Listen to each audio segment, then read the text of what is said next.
ہے۔ تمہارا پروردگار وہ ہے جو تمہارے لیے سمندر میں کشتیاں چلاتا ہے تاکہ تم اس کے فضل سے روزی تلاش کرو، بے شک وہ تم پر مہربان ہے۔ اور جب تم کو سمندر میں تکلیف پہنچتی ہے یعنی ڈوبنے کا خوف ہوتا ہے تو جن کو تم پکارا کرتے ہو سب اس پروردگار کے سوا گم ہو جاتی ہیں۔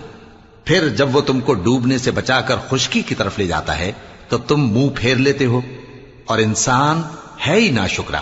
کیا تم اس سے بے خوف ہو کہ اللہ تمہیں خشکی کی طرف لے جا کر زمین میں دھنسا دے یا تم پر سنگریزوں کی بھری ہوئی آندھی چلا دے، پھر تم اپنا کوئی نگہبان نہ پاؤ؟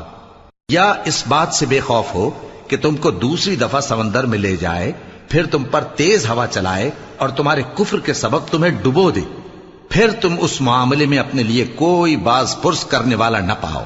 اور ہم نے بنی آدم کو عزت بخشی اور ان کو خشکی اور تری میں سواری دی اور پاکیزہ روزی عطا کی اور اپنی بہت